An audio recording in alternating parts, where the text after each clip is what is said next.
this is a problem that's been lingering since the Carter administration, and too many presidents have turned a blind eye while the Iranians have sponsored terrorism and killed Americans. Trump delivered the longest in-person State of the Union address in history. At 1 hour and 47 minutes, he beat his own record from last year, 1 hour 39. Today, our border is secure.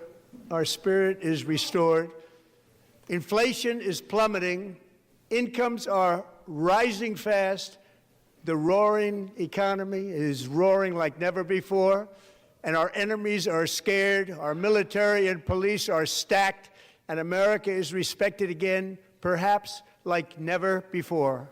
Well, the economy was at the heart of his message. He said America is bigger, better and richer than ever before. He also defended his use of tariffs in front of the very Supreme Court judges who had overruled those measures. With me in the studio to unpack that speech is Trump's former policy chief, Joe Grogan. He served as the director of the US Domestic Policy Council and as an assistant to the president. Hello, Joe.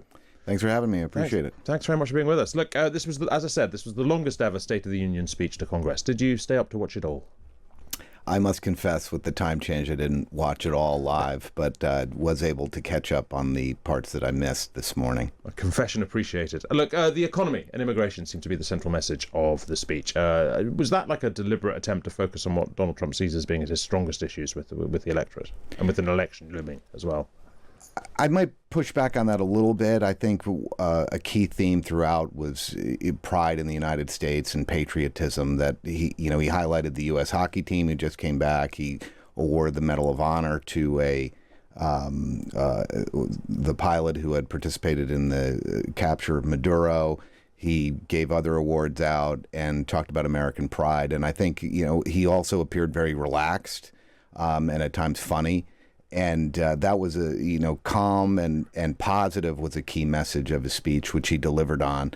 I think they do understand in the White House that there is some cost of living concerns among the American people right now. We're still digging out of massive inflationary policies from the Biden administration, which have started to moderate over the last 18 months. But they do have a challenge going into the midterms, which is why he hit not just on pride in the United States and the immigration theme and law and order, but also the economy. But I mean, he hit the economy in a manner that suggested the economy was going swimmingly at all terms. And I mean, the Democratic response focused heavily on affordability and the cost of living. Is he in danger of getting into trouble, much like Joe Biden did, by focusing on the big economy and actually not focusing on the fact that for most people prices are still going up and certainly haven't gone down? Well, actually, for some prices have gone down. For instance, energy prices and eggs have certainly moderated from where they were. Have they not just stopped going up by quite so much? Broadly, the CPI index has retreated significantly, but there are price decreases that have occurred in certain sectors, including in energy. Of course, it is winter in the Northeast, and a lot of the blue states run by Democrats continue to have high prices because of their restrictive energy policies. But he embraced, I think, specific policies to improve cost of living, including a pro-energy development, abandoning green energy, wasteful spending. And they do understand that it is a concern of the American people, and they're focused on it. He also talked about health care and drug prices, which are a concern for people, and housing as well, and proposed new policies to restrict private equity firms from purchasing homes, and also a new federal program to enhance working people's retirement benefits. As ever with Trump, there's always the bit that makes you scratch your head a bit. And he said this before, but he focused on this idea of how tariffs could replace income tax, which I mean that's pie in the sky, isn't it? Well, I mean, look, we didn't have an income tax for a long time in the United States, and he's also focusing a lot of things on fraud. I think he is reframing, as he often does, people's conventional view.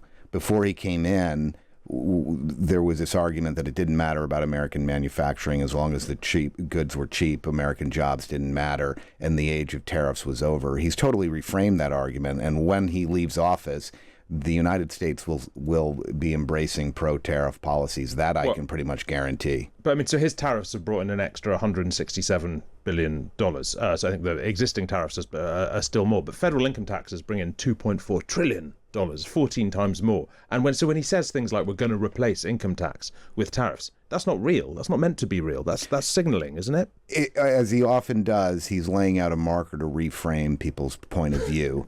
And so it's a very polite way of saying yes.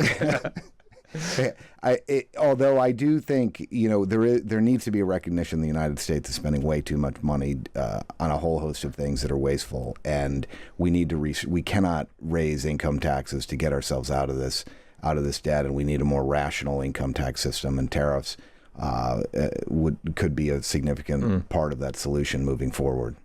He also touched on Iran, and of course with what looks a lot like what could be a looming conflict there. I'm fascinated to know where you think America and Trump really are right now towards Iran. I don't know if you saw how the comedian Jon Stewart described the situation over Iran, but he basically said that the point of the military build-up seems to be to obliterate the nuclear facilities that Donald Trump says have already been obliterated, or to force Iran into a deal much like the one that he previously had and scrapped. Why is that wrong?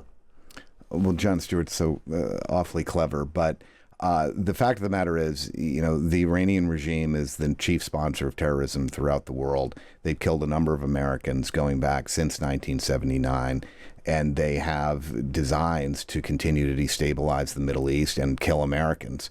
It's not just about their nuclear program. I think they are seeking other concessions that are part of the negotiations. I honestly don't know where it's going to end up, but I think the world will be a safer place when the criminal regime in Iran is no longer oppressing its own people and killing thousands of its own people in the streets. Do you think Donald Trump would see it as a success or a failure if this turned into open conflict?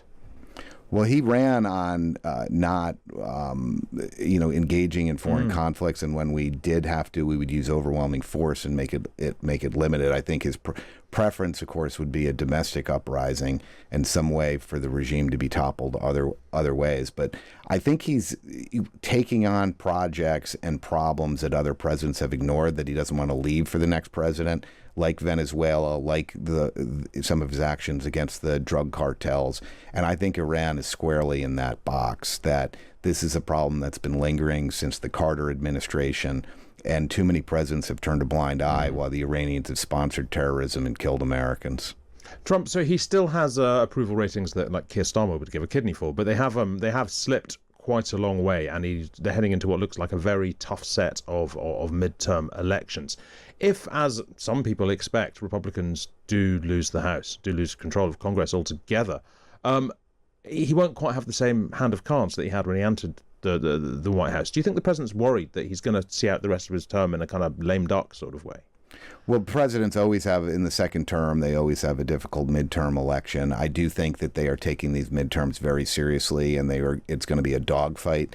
It is going to be very close, in my opinion. Yes, the polls show a challenging map for the Republican Party, but they are going to be fighting very hard for every single seat, and there's a number of variables at play. I think, frankly, the Democrats, I was there for the bulk of the first term, 3.5 years, made no effort to cooperate with him on anything, and spent all this time wasted on impeachments and ridiculous accusations.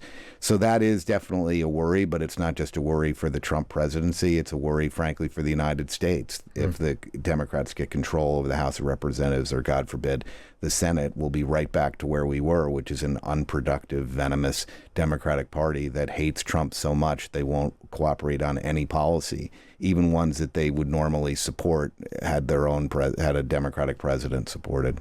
Finally then, Joe, who was this speech for? Because some people have said this sounded like an election speech. Was it a speech for the sort of the median voter who Donald Trump is trying to convince or keep convinced? Was it a speech for his base, for Republicans to reassure them that everything is going well? Was it a speech just for him? Well, we're very fortunate in the United States that you don't have prime minister's questions on the frequent basis that you have. This is a speech we give once a year. It's always filled with a lot of pageantry. I think it'll appeal to a lot of different people who watch and tune in. I mean, it had very broad patriotic and uplifting themes. I think a number of the policies he's outlined will resonate if they can continue to press the message. Your point is a valid one. There are certain views on the left that are hardened, and they won't give him credit for anything. But I think that they want to juice enthusiasm moving into the midterms and finish out this term strong. Thank you very much indeed, Joe Grogan. And Joe is served as director of the US Domestic Policy Council and an assistant to the president as well. Thank you, Joe. Good to have you here.